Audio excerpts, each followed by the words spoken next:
Praise the lord. ఈరోజు మన లేఖన భాగము అపొస్తలుల కార్యములో 16వ అధ్యాయము 25వ వచనం చదువుకుందాం. అయితే మధ్యరాత్రి వేళ పౌలును శిలయు దేవునికి ప్రార్థించుచు కీర్తనలు పాడుచు నుండేరి, ఖైదీలు వినుచుండేరి. ఆమేన్. దేవునికి స్తోత్రం. హల్లెలూయా, హల్లెలూయా, హల్లెలూయా. స్తోత్రం. మన ప్రభువును, ప్రియ రక్షకుడును మన కొరకు ప్రాణం పెట్టి తిరిగి లేచి పరలోకానికి వెళ్ళి మరలా అక్కడి నుంచి త్వరగా రాబోతున్నటువంటి నజరేయుడైన యేసుక్రీస్తు దివ్యమైనటువంటి అసమానమైనటువంటి నామంలో మీ అందరికీ, అనగా శాంతి టీవీలో ప్రసారం అవుతున్నటువంటి ఆయన హెచ్చవలసి ఉన్నది, హీ మస్ట్ ఇంక్రీజ్ అనేటువంటి కార్యక్రమ వీక్షకులైన మీ అందరికీ నా హృదయపు లోతులో నుంచి ప్రత్యేకమైన వందనాలు, శుభాలు తెలియజేస్తున్నాను. May God bless you. మీ అందరికీ వందనాలండి. మీ అందరికీ వందనాలు చెప్పాము, ఎందుకంటే మీ అమూల్యమైన సమయాన్ని మీరు కేటాయిస్తున్నారు. మీ అమూల్యమైనటువంటి ఒక 5 నిమిషాలు కూడా టైము లేనంత బిజీగా ఉన్నప్పటికీ కూడా ఒక 26 నిమిషాల సమయం మీరు దేవుని కోసం, దేవుని వాక్యం కోసం, ఈ ప్రోగ్రాం కోసం కేటాయిస్తున్నారు. అందును బట్టి నేను మిమ్మల్ని అభినందిస్తున్నాను. నేను అంటున్నప్పుడు నేను ఒక వ్యక్తిగా కాదు, ఒంటరి వ్యక్తిగా కాదు, కానీ నాతో దేవుడు ఉన్నాడది వేరే విషయం, ఆత్మ సంబంధమైన విషయం. నా వెనుకాల ప్రార్థించేటువంటి ఒక గుంపు ఉంది. నాతో పాటు స్టూడియోలో మరొక దైవజనులు పాస్టర్ డి జ్ఞానసూర్యుడు గారు ఉన్నారు. అంతేకాకుండా నా వెనుకాల మా స్థానిక సంఘం గిడియోన్ మిషన్ చర్చ్ అనేటువంటి సంఘం, చిన్న సంఘం, 50-60 మందిని కలిగినటువంటి సంఘం ఉంది. డైకస్ రోడ్, శాంతినగర్ 6వ వీధిలో ప్రతి ఆదివారము ఆయా సందర్భాల్లో మేము కలుసుకుంటూ ఉంటాం. అంతేకాకుండా మా స్థానిక సంఘాలు అనగా ముత్తుకూరు, వెంకన్నపురం, అంతేకాకుండా జిర్రావారిపాలెం, బాల్లెడిపాలెం, పెరంకొండ, ఈ ప్రదేశాల్లో ఉన్నటువంటి వైఎస్ఆర్ నగర్, ఈ ప్రదేశాల్లో ఉన్నటువంటి సంఘాలను బట్టి నేను దేవుని నామాన్ని మహిమపరుస్తున్నాను. ముత్తుకూరుకి దగ్గరలో వరకేపూడి అనేటువంటి సంఘం, అక్కడ దేవజనులు పాస్టర్ పి విజయభాస్కర్ గారు పరిచయం చేస్తున్నారు. ఈ స్థానిక సంఘములంతా కలిసి మేమంతా ఒక యూనిటీగా ఉన్నాం. మేము ఆత్మలో ఐక్యంగా ఉండడానికి ప్రభు సాయం చేస్తున్నాడు. కనుక ఈ సంఘాలకు, లేకపోతే ఈ సహవాసాలకు, ఈ లోకల్ చర్చెస్కి నేను ప్రతినిధిగా, లేకపోతే వారి కాపరిని అన్నట్టుగా, వారి సేవకుడిని అన్నట్టుగా నేను మీ ముందుకు వచ్చి నిలబడుతున్నాను. దేవుని స్తోత్రం, హల్లెలూయా. కాబట్టి నా వెనుక ఉన్నటువంటి వీరందరిని బట్టి నేను ప్రభు నామాన్ని మహిమపరుస్తున్నాను. కాబట్టి నేను గొప్ప కానే కాదు, నా వెనుక ఉన్నవారే గొప్ప. నా వెనుక ఉన్నవారు నన్ను బలపరుస్తున్నారు, నా వెనుక ఉన్నవారు నన్ను ప్రోత్సహిస్తున్నారు, నా వెనుక ఉన్నవారు నా కోసం ప్రార్థన చేస్తున్నారు. వేదిక మీద ఇంతమంది కనిపించలేరు కాబట్టి నేను ఒక్కడిని కనిపిస్తున్నాను. నేను ఒక్కడిని కనిపించినంత మాత్రం నేను ఏమాత్రం గొప్ప కాదు. వెనకాల, వేదిక వెనకాల ఉన్నవారు, మరుగైన వారు, తమను తాము మరుగుపరుచుకున్నవారు, వారే ధన్యులు, వారే శ్రేష్ఠులు అనే సంగతిని గుర్తు చేస్తూ, మీకు ఇంకా కొద్ది సమయం, కష్టమే అయినప్పటికీ దీన్ని స్పేర్ చేయండి, ఈ సమయాన్ని మీరు కేటాయించాల్సిందిగా మిమ్మల్ని కోరుకుంటున్నాం. దేవుని స్తోత్రం, హల్లెలూయా. కొన్నిసార్లు ఒక వాక్య పరిచయం నుంచి, ఒక ప్రోగ్రాం నుంచి మనం ఏదో హైగా ఎక్స్పెక్ట్ చేస్తాం. ఎక్స్పెక్ట్ చేయడం తప్పేం లేదు, హైగా ఎక్స్పెక్ట్ చేయడం తప్పే, లోగా ఎక్స్పెక్ట్ చేయడం తప్పే. అతను అలా చెప్తాడు అనుకోలేదండి, ఆమె అలా చెప్తుంది అనుకోలేదండి. లో ఎస్టిమేషన్, లేకపోతే లోగా ఎక్స్పెక్ట్ చేయడం, హైగా ఎక్స్పెక్ట్ చేయడం, ఎక్కువ ఆశించడం, తక్కువ ఆశించడం కాదు.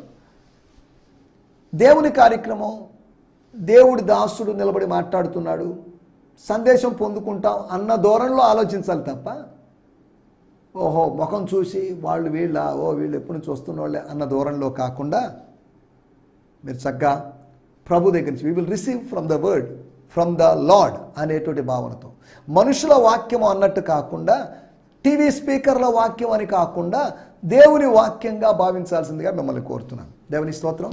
మీ ప్రేయర్ రిక్వెస్ట్ ఉంటే దయచేసి పంపించండి. గత వారంలో, లేకపోతే గత నెలలో జరిగినటువంటి ఉపవాస కూడికలు నిజంగా చాలా ఆశీర్వాదకరంగా జరిగాయి. జనవరి 1వ తేదీ నుంచి 14 లేదా 15వ తేదీ వరకు జరిగినటువంటి ఉపవాస కూడికలను బట్టి నేను ప్రభునామాన్ని మహిమపరుస్తున్నాను. ఇప్పుడు కూడా ఉపవాస కూడికలు 4వ తేదీ వరకు ఉపవాస కూడికలు జరుగుతాయి. కనుక 4వ తేదీ అంబేద్కర్ భవన్లో జరిగేటువంటి ఉద్యోగ కూడిక, దానికి మిమ్మల్ని ప్రేమపూర్వకంగా ఆహ్వానిస్తున్నాను. దేవుని స్తోత్రం. ఎవరు మిస్ కావద్దు. మీరు, మీ కుటుంబ సభ్యులు, మీ బంధుమిత్రాదులు, మీ కుటుంబాల్లో ఎవరైనా స్వస్థత అవసరమైన వాళ్ళు, యేసు నామములో స్వస్థత అవసరమైన వాళ్ళు, మీరు రావాల్సిందిగా, వారిని తీసుకొని రావాల్సిందిగా ఒక సహోదరునిగా, మీ కుటుంబ సభ్యునిగా ప్రేమపూర్వకంగా కోరుకుంటున్నాను. మీ అందరికీ వందనాలు. We will hope to see you on February 4th Sunday evening at Ambedkar Bhavan, Nellore. దేవుని స్తోత్రం. హల్లెలూయా. ఈ సమయంలో దేవుని వాక్యాన్ని ధ్యానించుకుందాం. నిన్నటి ఎపిసోడ్లో మనం వరము, gift and lessons, the gift of God and few lessons are 4 lessons. దేవుని వరము, కృపావరము, లేదా దెయ్యములను వెళ్ళగొట్టేటువంటి వరం. ఆ వరము, ఆ వర వినియోగంలో మనం ఎలాంటి జాగ్రత్తలు కలిగి ఉండాలి, మనం గుర్తుపెట్టుకోవాల్సినటువంటి విషయాలు ఏంటి అనే దాని గురించి మనం ఆలోచించాం. కొంతమందికి దేవుడు గిఫ్ట్స్ ఇచ్చాడు. చదువు రాకపోవచ్చు, కానీ వారు ఈ గిఫ్ట్ని పొజెస్ చేస్తారు. దెయ్యములను వెళ్ళగొట్టేటువంటి వరం. అనగా ఈ దెయ్యములను వెళ్ళగొట్టేటువంటి వరం చదువు లేని వాడికి మాత్రమే భావించొద్దండి దయచేసి. మళ్ళీ నేను అలా చెప్తున్నానని మీరు అపార్థం చేసుకోవద్దు. వరము మన చదువు ఉన్నా లేకపోయినా దేవుడు వీటిని చూసి, ఫిజికల్ క్వాలిఫికేషన్స్ చూసి ఇచ్చేవాడు కాదు. వరం ఇచ్చినప్పుడు ఆయన వెనక్కి తీసుకునేవాడు కాదు. ఆయన వరదాత, వరములు సమృద్ధిగా ఇవ్వగలిగిన వాడు. పరిశుద్ధాత్మ వరములు ఉన్నాయి. 1 కొరింథీ పత్రికలోనే 12వ అధ్యాయంలో 9 వరాలు చెప్పబడ్డాయి.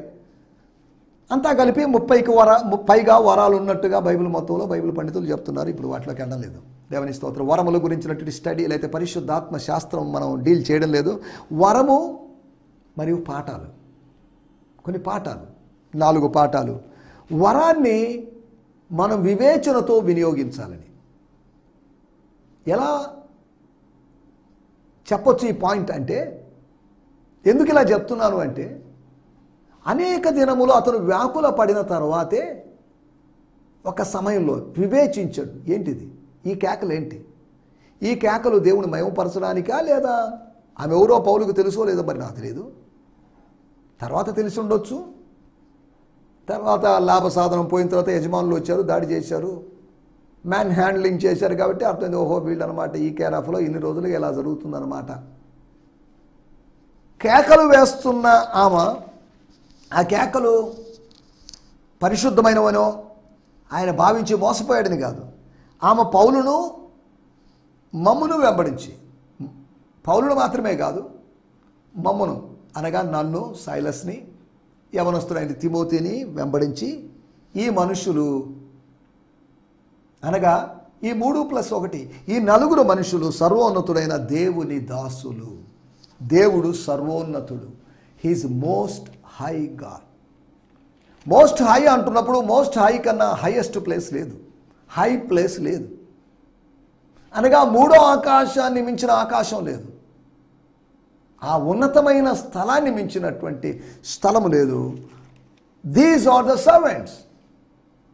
వీళ్ళు ప్రభుత్వానికి దాసులు కాదు, వీళ్ళు మతానికి దాసులు కాదు, వీళ్ళు దేవుని దాసులు. వీరు సర్వోన్నతుడైనటువంటి దేవుని దాసులు.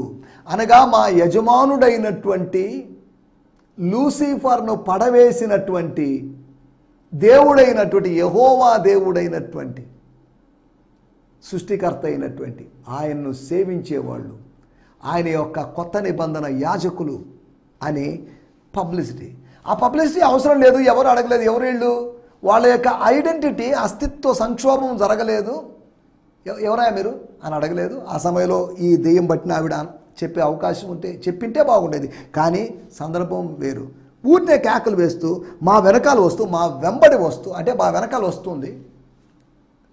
She want to disturb. దురాత్మ యొక్క పని ఎప్పుడు డిస్టర్బ్ చేసేటువంటి పని, దేవుని యొక్క పని ఎప్పుడు డెవలప్ చేసేటువంటి పని. ఒక డిస్టర్బెన్స్ తర్వాత డెవలప్మెంట్ ఏర్పడింది, కానీ అదే సమయంలో డెవలప్మెంట్ జరుగుతున్నప్పుడు డిస్టర్బ్ అవుతూనే ఉంటాం. మనం డిస్టర్బ్ అవుతాం, మన టీం మెంబర్స్ డిస్టర్బ్ అవుతారు, చుట్టుపక్కల వాళ్ళు డిస్టర్బ్ అయ్యేటువంటి అవకాశం ఉంది. కాబట్టి ఒక వివేచనను బట్టి, ఆత్మలో చూడడాన్ని బట్టి, ఆమెలో ఉన్నటువంటి దురాత్మను చూసి ఆమె వైపు తిరిగి స్తోత్రం, లేకపోతే వెంటనే అది ఆమెను వదిలిపోయింది. దాని వైపు తిరిగి, దాని వైపు అంటే ఆ చిన్నదాన్ని ఉద్దేశించి చిన్నదాన్ని దాని అన్నా తప్పే లేదు. చిన్నది అన్న మాటకి పెద్ద గౌరవం ఇవ్వాల్సిన అవసరం లేదు. అలాగని తక్కువ చూసి చిన్న చూపు చూసి మాట్లాడడం లేదు. దానివైపు తిరిగి వెంటనే అది ఆమెను వదిలిపోయాను అనగా వివేచన ఉపయోగించి వరాన్ని ఉపయోగించుకున్నటువంటి అపోస్తలుడైన పౌలు గురించిన ఉదాహరణ. రెండవదిగా వినియోగానికి ఒక సమయం ఉంటుంది. కొత్త బిచ్చగాడు పొద్దెరగడు అన్నట్టుగా కొంతమంది కొత్తగా సేవకు వచ్చిన లేదు హడావిడిగా వచ్చి చేసేసి స్థలము కాని స్థలములో అనువు కాని చోట సమయం కాని సమయంలో కొంతమంది డిస్టర్బ్ చేస్తున్నారు. పక్కన చర్చికి వెళ్ళే వాళ్ళని ఏదో చర్చికి కొంతకాలం వెళ్తున్న వాళ్ళని డిస్టర్బ్ చేస్తున్నారు. కొంతమంది అక్కడెక్కడ నేను ఇప్పటికీ యవనస్తుల్ని మన నెల్లూరు పట్టణంలో అక్కడెక్కడ కొంతమంది యవనస్తులు తయారయ్యారు. మంచిదే, తప్పేం లేదు, యవనస్తులు లేవాలి. వాళ్ళు ఉన్నటువంటి ఎగ్జిస్టింగ్ వర్క్ని వాళ్ళు ఎస్టింగ్విష్ చేయాలనే ఉద్దేశంతో వచ్చినటువంటి అపవాది అనుచరులేమో అనిపిస్తుంది నాకు. చూడండి, సరైన విజన్ లేదు, సరైన పిలుపు లేదు, ఆత్మ నింపుదల లేదు, కానీ ఏదో సేవ చేస్తున్నారు అని చెప్పేసి ఉన్నటువంటి మినిస్ట్రీని డిస్టర్బ్ చేసేటువంటి కొంతమంది ఉన్నారు. నేను ఎవరిని వ్యక్తిగతంగా ఉద్దేశించి చెప్పలేదు, జనరల్గా జరుగుతున్న విషయాలు చెప్తున్నాను నేను. మూడో విషయాన్ని నేను మీకు జ్ఞాపకం చేస్తాను. ఒక వినియోగానికి ఒక సమయం ఉంది. For everything there is a time, there is season. మూడోది, వినియోగం తర్వాత ఒక డేంజర్ ఒకటి ఉంది, ఒక విపత్తు ఉంది. వినియోగం తర్వాత మనం గుర్తుపెట్టుకోవాల్సిన విషయం, ఆ విపత్తుకు భయపడిపోయి వినియోగించుకోకుండా ఉండాలి, సోమరిగా ఉండాలి, ఆగిపోవాలి, పని చేయకుండా ఉండాలి నేను అనడం లేదు. వినియోగం తర్వాత ఒక విపత్తు ఉంటుంది. ప్రతిసారి ఉండాలి రూల్ ఏం లేదు, సార్ ఉండొచ్చు, ఉండకపోవచ్చు. ఇక్కడ the next danger after utilising the gift of the exorcism లేకపోతే casting out demons, there was a danger waiting for them. Punishment, harassment, లేదంటే attacking was waiting for them. దేవుని స్తోత్రం. దేవుని మహిమ, దెయ్యాన్ని వెళ్ళగొట్టాము అనే సంతోషం కన్నా దేహశుద్ధి జరిగిందనే బాధ అధికమై ఉండొచ్చు. మూడో విషయము, వచ్చేటువంటి విపత్తును ఆత్మలో గుర్తిద్దాం. అంటే రాబోయేటువంటి సునామీని గురించో, భూకంపాన్ని గురించో, తుఫాను గురించో, వీటి గురించని కాదు నేను అన్నాను. మినిస్ట్రీ తర్వాత సాతానుడు ఊరుకోడు. ఒక ఆత్మ సంబంధమైన పరిచర్య జరిగితే సాతానుడు ఊరుకోలేడు. కొంతమంది ప్రజలు తన రాజ్యంలోంచి దేవుని రాజ్యంలోకి వెళ్తుంటే సాతానుడు ఊరుకోడు. వాడు ఏదో చేయాలని ప్రయత్నం చేస్తాడు. నాలుగో విషయము, వరాన్ని బట్టి మన ఫలాన్ని మనం వినియోగించుకోవాలి. వరము మాత్రమే కాదు, వరముతో కలిసి ఫలాన్ని అతడు సహించాడు, భరించాడు, ఓపిక కలిగి ఉన్నాడు. He endured, he bear that lady. ఒకవేళ అడిగంటారు, ఏం సార్ మౌనంగా ఉన్నారేంటి, ఆమెతో కేకలేస్తున్నా కానీ. No problem, just hold on, ఆగండి, తొందరపడద్దు, ఇంకా టైం ఉంది. పెరుగుట విరుగుట కొరకే అన్నారు కాబట్టి అరవనండి. ఒక్కరోజు 1-2 రోజులు కాదు, 40 రోజులు ఉదయం సాయంత్రం గొల్లియాతు కేకలేస్తున్నాడు. వాడు అనుకోని ఉండొచ్చు గొల్లియాతు ఇంకా మరికొన్ని రోజులు, ఇంకో 50-60 రోజులు కూడా కేకలేస్తానని. కానీ 41వ రోజు వాడి నిర్ణీత సమయం గడిచిన తర్వాత దేవుడు తాను ఏర్పాటు చేసుకున్నట్టు ఒక వ్యక్తిని పంపించాడు. అనగా గొల్లియాతుకు ఒక ఎక్స్పైరీ డేట్ దేవుడు పెట్టాడు. శత్రువు యొక్క ఎక్స్పైరీ డేట్ని నువ్వు గుర్తుపెట్టుకోవాలి. దాన్ని దేవుడు నీకు బయలుపరిచాడా, నువ్వు చాలా హ్యాపీగా ఉండగలవు. దాన్ని నీకు బయలుపరచలేదా, వెయిట్. అనుకోకుండా 41వ రోజే వచ్చాడు కాదు, దేవుడు అతన్ని పంపించాడు. ఇదంతా ప్లాన్ ప్రకారం. ఇక్కడ యుద్ధం జరుగుతుండగా, ఇక్కడ వాడి అరుపులు జరుగుతుండగా, అవతల వైపు తండ్రి కుమారుణ్ణి సిద్ధపరిచి తగిన సమయంలో కుమారుణ్ణి ఇక్కడే పంపించాడు. తగిన సమయంలో కుమారుణ్ణి యుద్ధ రంగానికి. అతను ఏదో సమయంలో వచ్చినప్పుడు గొల్లియాతు అరవకుండా ఉండింటే అతను ఉదయం వచ్చి ఉంటాడో లేదా సాయంత్రం వచ్చి ఉంటాడో మనకు తెలియదు. విన్నాడు, ఏంటిది, ఎవడు అరుస్తున్నాడు. అప్పుడు ఇది ఈరోజు ఆరంభమైన స్టోరీ కాదు, 40 రోజులుగా జరుగుతున్న స్టోరీ. 40 రోజులుగా జరుగుతున్న కథ అయినప్పటికీ 40 రోజులుగా పిరికి వాళ్ళుగా 40 రోజులుగా ప్రజలకు నిద్ర లేని రోజులవి. ఇలా జరుగుతున్నప్పటికీ సున్నతి పొందినటువంటి దేవుని బిడ్డలు, సైన్యములకు అధిపతి యెహోవాను సేవించేటువంటి దేవుని బిడ్డలు పిరికి వాళ్ళగా మారడం చూసి దావీదు ఎంతో బాధపడ్డాడు. మనలో ఫలము పంచేయాలి, ఆత్మ ఫలములు కలిగి ఉండాలి, వరము ఫలములు కలిగి ఉండాలి. 1 కొరింథీ పత్రిక 7వ అధ్యాయంలో రాయబడింది, ఏ కృపావరమునందు లోపం లేకుండా ఆయన ప్రత్యక్షత కొరకు ఎదురు చూడాలని. రోమాపత్రిక 8వ అధ్యాయంలో రాయబడింది, ఆత్మ యొక్క ప్రథమ ఫలములను పొందిన మనం మూలుగుతున్నాం, ఆయన రాక కోసం ఎదురు చూస్తున్నాం అనే మాటలు కనిపిస్తాయి. అనగా వరమైన ఫలమైన ప్రభు రాకడ కోసం, ప్రభు రాకడ కొరకు మనల్ని సిద్ధపరచడానికి, ఇతరులు కొంతమందిని సిద్ధపరచడానికి పనికొస్తుంది. వరము అనేది వనరులు సమకూర్చుకోవడానికి ఫండ్ రైజింగ్ కోసం కాదు. నాకు స్వస్థ వరం ఉంది, నేను ప్రార్థన చేస్తాను, నాకు ఏదైనా డబ్బులు ఇవ్వండి, నేను ప్రవచిస్తాను, నాకు ఏదైనా ఆఫరింగ్ సెండ్ చేయండి. విదేశాల్లోంచి చాలామంది దైవజనులాగే ఉన్నారు. This is some prophecy. I want to prophesy something. Personal prophecy. Send $10, $20, $30. Begging అనేటువంటి అడుక్కునేటువంటి విధానాన్ని మానుకోవాలి. ఇండియన్స్ అయినా అమెరికన్స్ అయినా కానీ. మన దేవుడు బెగ్గర్ కాదు, మన దేవుడు ఈజ్ ఎ రిచ్ గాడ్. సరే, దేవుని స్తోత్రం. వీటి గురించి మనం నిన్న ఆలోచించాం.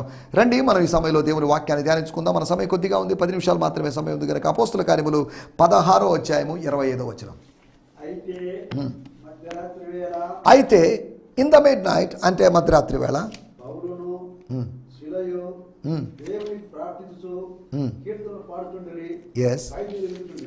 దేవుని స్తోత్రం.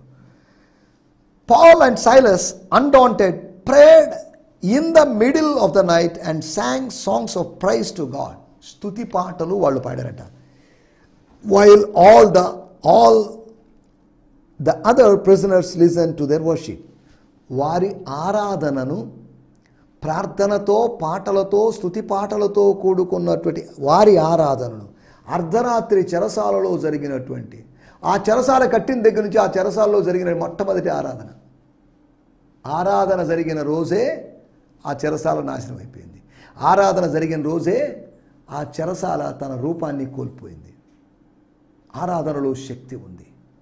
ఆరాధనలో శక్తి ఉందంటే ఆరాధిస్తున్నప్పుడు దిగి వచ్చే దేవుడు, ఆరాధన చేసేటప్పుడు ఆరాధనలో వచ్చేటువంటి స్తుతుల మీద ఆసీనుడయ్యే దేవుడు, ఆరాధన తర్వాత అద్భుత కార్యములు జరిగించేటువంటి దేవుని బట్టి ఆరాధన అద్భుతం. దేవుని స్తోత్రం. హల్లెలూయా. Paul and Silas undaunted అంటే ఏమాత్రం అలసిపోకుండా, అలసటను మరిచి, prayed in the middle of the night and sang songs of praise to God while all the other prisoners listened. అంటే ఖైదీలు కూడా నిద్రపోలేదు. ఇంకా వాళ్ళు అలసిపోయి ఉంటారు, లేదా జైల్లో ఉన్నారు కాబట్టి అలసిపోవచ్చు. వీళ్ళు ఫ్రెష్ ఖైదీలు కాబట్టి ఫ్రెష్ ఖైదీలు పాడుతున్నప్పుడు, వర్షిప్ చేస్తున్నప్పుడు సీనియర్ ఖైదీలు వింటూ ఉన్నారు. ఎవరు నిద్రపోలేదు. అది మధ్యరాత్రి అయినా కానీ నిద్రపోలేదు. నిద్రపోయేటట్టు అక్కడ పరిస్థితులు లేవు. మన విషయాలు మనం ఆలోచిద్దాం. వాడుక భాషలో కూడా మనం చదువుకుందాం. అపోస్తుల కార్యములు 16వ అధ్యాయం 25వ వచనం. స్తోత్రం, స్తోత్రం. హల్లెలూయా. అర్ధరాత్రి వేళ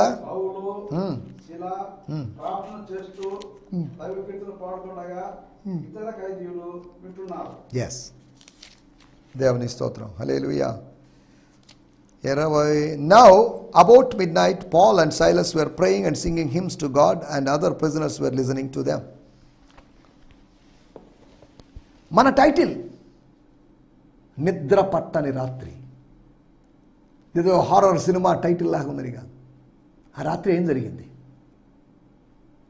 వెన్నెల కురిసిన రాత్రి అని కాదు, నిద్ర పట్టని రాత్రి.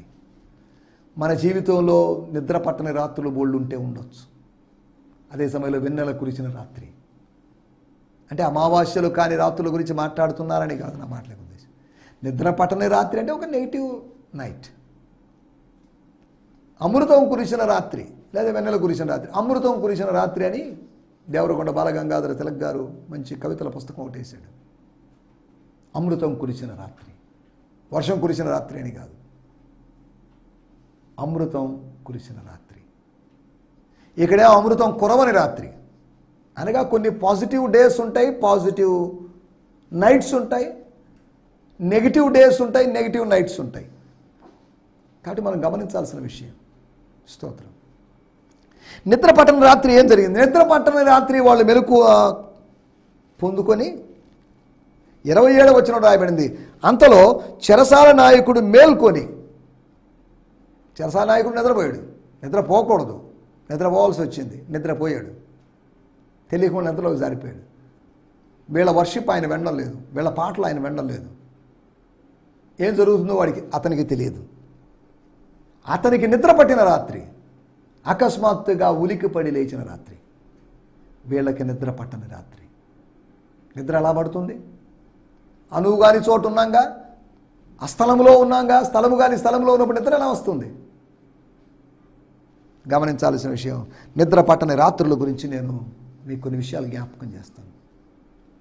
నా జీవితాల్లో కూడా అనారోగ్యాన్ని బట్టు, లేదంటే వాళ్ళు వీళ్ళు అన్న మాటలను బట్టి ఆలోచిస్తూ నిద్ర పట్టని రాత్రులు ఉన్నాయేమో. లేవా? నా జీవితంలో కూడా నిద్ర పట్టని రాత్రులు, నిద్రపోని రాత్రులు, ఆహారం తీసుకుని రాత్రులు నా జీవితంలో అనేకం ఉన్నాయి. కొంచెం నిద్ర పట్టలేదు అంటే కారణం ఏంటో మరి తెలియదు. మధ్యాహ్నం కూడా నిద్రపోలేదే, అయినా ఏంటి నిద్ర రావడం లేదు? ఇన్సోమ్నియా, నిద్ర లేమి వలన బాధపడుతున్న వాళ్ళు చాలామంది ఉన్నారు. ఇంటర్నెట్లో సెర్చ్ చేస్తే చాలామంది రకరకాల మెడిసిన్స్ వచ్చేసి నిద్రలేమి ఈ సమస్యతో బాధపడుతున్న వాళ్ళు. సరే, నిద్ర పట్టని రాత్రి ఏం జరిగింది అనే దాని గురించి దేవుడు ఏం చేస్తాడనేది. నీకు నిద్ర పట్టలేదంటే దేవుడు నేను ప్రార్థించడానికి ప్రేరేపిస్తున్నాడు. గమనించాలి. యోబు గ్రంథము 35వ అధ్యాయము 10వ వచనంలో మనం గమనించినట్లయితే అక్కడ ఒక మాట మనం చూడగలం. యోబు గ్రంథము 35వ అధ్యాయం. స్తోత్రం. అయితే రాత్రి అందు చాలండి, మనకన్నీ చదువుకునే టైం లేదు. అయితే రాత్రి అందు కీర్తనలు పాడుటకు ప్రేరేపించచ్చు. స్తుతి కీర్తనలు లేదా మామూలు కీర్తనలు, దావీదు కీర్తనలు అప్పటికి లేవు కాబట్టి యోగ గ్రంథంలో కీర్తనలు పాడుటకు ఒక ప్రేరణ, an inspiration to sing in the night. దేవుని స్తోత్రం. ఒకటి, నిద్ర పట్టని రాత్రి ఆత్మ ప్రేరణ జరిగిన రాత్రి. దేవుడు ప్రేరేపిస్తున్నాడు, పాడాలి. మనం సింగర్లం కాకపోవచ్చు, మనకు ఆ స్కేళ్ళు లేదా మైనర్లు మేజర్లు ఇవి మనకు తెలియకపోవచ్చు. నాకు అసలు తెలియదు వాటి గురించి, సంగీతం గురించి అవగాహన లేదు. ఆ నిద్ర పట్టని రాత్రి దేవుడు ఆత్మ ప్రేరణ కలిగించిన రాత్రిగా ఉంది. స్తోత్రం. రెండో విషయాన్ని నిద్ర పట్టని రాత్రి గురించి మీకు జ్ఞాపకం చేస్తాను. న్యాయాధిపతుల గ్రంథంలో 16వ అధ్యాయము 3వ వచనంలో మనం గమనించినట్లయితే అక్కడ ఒక వ్యక్తికి నిద్రపోయాడు, కానీ నిద్ర నుంచి లేచాడు, మేల్కొన్నాడు. తన ప్రాణ రక్షణ కోసం ఆయన లేచినట్టుగా మనం అర్థం చేసుకోగలం. 16వ అధ్యాయము 3వ వచనం. మధ్యరాత్రి మిడ్-నైట్ లేచి, అర్ధరాత్రి లేచి పట్టణపు తలుపులను వాటి 2 ద్వార బంధములను పట్టుకొని వాటిని ఓడబెరికి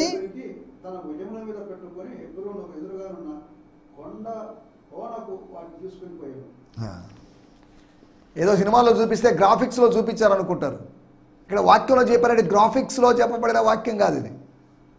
గ్రాఫిక్స్లో జరిగిన సంఘటన గురించి వర్ణించేది కాదు ఇది. అర్ధరాత్రి సమయము అనుకోకుండా ఆకస్మికంగా అకస్మాత్తుగా దైవికమైన బలం అతని మీదకి వచ్చింది. అతను వాటన్నిటినీ ఆ పట్టణం యొక్క ద్వారబంధముల రెండింటిని పెరికేసి వాటిని భుజం మీద వేసుకొని ఒక బాహుబలిలాగా, ఒక గ్రేటెస్ట్ వెయిట్ లిఫ్టర్ లాగా ఆ కార్యం చేయడానికి హెబ్రోను ఎదురుగా ఉన్న కొండకి వెళ్ళిపోయాడు. సరే, మనం దాంట్లోకి వెళ్ళలేదు. రెండోది, అది అతనికి సంసోనుకు నిద్ర పట్టని రాత్రి. అది ఆత్మ బలాన్ని పొందుకున్నటువంటి రాత్రి. He received the power of the spirit from heaven. దేవుని స్తోత్రం. మూడో విషయాన్ని నేను మీకు జ్ఞాపకం చేస్తాను. ఎస్తేరు గ్రంథము 6వ అధ్యాయము 1వ వచనంలో మనం గమనించినట్లయితే ఎస్తేరు గ్రంథం ఆ రాత్రి నిద్ర పట్టకపోయినందున రాజు ఆజ్ఞ ఇచ్చాడు. హలో, ఏం కావాలి? నాకు నిద్ర పట్టడం లేదు. ఇక రాజు నిద్ర పట్టడం లేదు, మిగతా వాళ్ళు కూడా వెయిట్ చేస్తుంటారు, మేల్కో ఉండాల్సిన పరిస్థితి. ఆ రాత్రి నిద్ర పట్టకపోయినందున రాజ్యపు సమాచార గ్రంథము తెమ్మని రాజు ఆజ్ఞగా, అనగా రాజుకు నిద్ర పట్టలేదు, అది రాజు ఎదుట చదివి వినిపించబడెను. స్తోత్రం. అప్పుడు తాను గుర్తించని విషయము, తాను గ్రహించని విషయము, తనకెవరు చెప్పని విషయము, దస్తావేజుల్లో ఉన్నటువంటి విషయం, గతములో జరిగిన విషయం, హిస్టరీలో జరిగిన విషయం తన పూర్వీకులకు జరిగిన విషయాన్ని తెలుసుకున్నాడు. ఇతనికి ఎందుకు ఇలాగా అనిపించింది? నా పరిపాలన బాగుందో లేదో, మరి మారువేషంతో వెళ్ళడం కోసం సిద్ధపడ్డాడో లేదో మరి మనకు తెలియదు. కానీ అతను పరిశీలన చేసుకుంటున్నాడు. ఈ రాజ్యం విషయంలో చక్కటి అడ్మినిస్ట్రేషన్ చేయాలి, అధికారి చక్కటి పాలన జరిగించాలి, చక్కని పరిపాలన చేయాలి. లేదా ప్రజలు తిట్టుకుంటారు, ప్రజలు గద్దె దింపేస్తారు. ప్రజాస్వామ్యంలో అదే మనం చూస్తున్న పరిస్థితి. అతడు తను ఆత్మ పరిశీలన చేసుకున్న రాత్రి, అరే ఇంత జరిగిన అతనికి సన్మానం చేయలేదే, ఒక మేలు జరిగిన వ్యక్తికి సన్మానం చేయకపోవడం ఎంతో కరెక్ట్?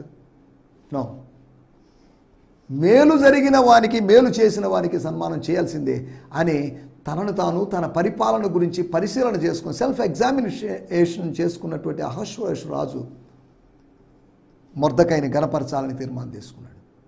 మొర్దెకై చేసిన మేలు మర్చిపోయాడు. మొర్దెకై సన్మానం కోసం ఎదురు చూసాడో లేదో మరి తెలియదు. కానీ ఒక సమయం వచ్చిన, నువ్వు ఎదురు చూసినా చూడకపోయినా తగిన సమయంలో దేవుడు నిన్ను సన్మానిస్తాడు, దేవుడు గణపరుస్తాడు ప్రజల ముందు. 4వ విషయం నేను చెప్పి ముగిస్తాను. దానియేలు గ్రంథము 6వ అధ్యాయము 18వ వచనం. రాజు తన నగరకు వెళ్ళి ఆ రాత్రి అంతా ఉపవాసం ఉండి no music please, no dance please, no orchestra please. నిద్ర పట్టనివ్వలేదు దేవుడు. భక్తుడు చెరసాల్లో వేయబడ్డాడు, భక్తుడు సింహపు గుహలో వేయబడ్డాడు. ఏ నేరము చేయనివాడు అన్యాయపు స్థలములో ఉన్నాడు, అన్యాయపు తీర్పుకు గురయ్యాడు. అంతటా రాజు తన నగరకు వెళ్ళి, తన ప్యాలెస్కి వెళ్ళి ఆ రాత్రంతా ఉపవాసం ఉండి, వద్దు నాకు తినబుద్ధి కావట్లేదు, ఎందుకో మరి మనసు కష్టంగా ఉంది, మనస్సాక్షి గద్దిస్తుంది, తప్పు చేస్తున్నాను అనిపిస్తుంది, నాట్య వాద్యములను జరగనివ్వలేదు. ఈరోజు కొద్దులేండి, ఆపేద్దాం. ప్రతిరోజు నాట్యవాద్యములు ఉండేవి, ఆ రోజు నాట్యవాద్యం లేకుండా అతనికి నిద్ర పట్టకపోయాను. ఉదయాన్నే లేచి వెళ్ళాడు, దానియేలును కలుసుకున్నాడు, ఇది వేరే విషయం. అతనికి నిద్ర పట్టని రాత్రి ఏం జరిగిందంటే, అతడు భౌతికమైన సంగీతము, భౌతికమైన నాట్యం కాకుండా ఆత్మలో ఆనందించుండొచ్చు. అంటే వ్యక్తిగతమైనటువంటి మరో లౌకికం కానటువంటి భిన్నమైనటువంటి ఒక ఆనందాన్ని అనుభవించాడు అతను. నా మాటలు నేను ఇక్కడ ముగిస్తున్నాను. నిద్ర పట్టని రాత్రి ఆత్మ ప్రేరణ కలిగిన ఒక ఉదాహరణ, నిద్ర పట్టని రాత్రి ఆత్మ బలము పొందిన ఒక ఉదాహరణ సంసోను ఉదాహరణ, నిద్ర పట్టని రాత్రి ఆత్మ పరిశీలన జరిగినటువంటి ఒక ఉదాహరణ, నిద్ర పట్టని రాత్రి ఆత్మానందము కలిగినటువంటి అనుభవం. నా మాటలు నేను ముగిస్తున్నాను. మన జీవితాల్లో ఇటువంటి రాత్రులు వచ్చినప్పుడు, రాత్రులే కాదు ప్రతిదినం భౌతికమైన నిద్రకు ప్రాధాన్యత ఇవ్వకుండా, భౌతికమైన వాటికి ప్రాధాన్యత ఇవ్వకుండా ఆత్మ సంబంధమైన మెలకువ కలిగి ముందుకు సాగడానికి ప్రభువు మనకు సహాయం చేయనుగాక. ఆమేన్. హల్లెలూయా, హల్లెలూయా. మీ అందరికీ వందనాలండి. ఈ సందేశము మీకు ఆశీర్వాదకరంగా ఉందని నమ్ముచున్నాము. ప్రార్థనా అవసరతల కొరకు మమ్మల్ని సంప్రదించవలసిన మా చిరునామా గిద్యోన్ మిషన్ చర్చ్, 6వ వీధి, శాంతినగర్, నెల్లూరు 4, ఆంధ్రప్రదేశ్. పిన్ 524004. మా ఫోన్ నంబర్లు 7036443613 మరి ఒక నంబర్ 9392293010. మా ఈమెయిల్ ఐడి gfihmi2015@gmail.com. దేవుడు మిమ్మును ఆశీర్వదించునుగాక. ఆమేన్.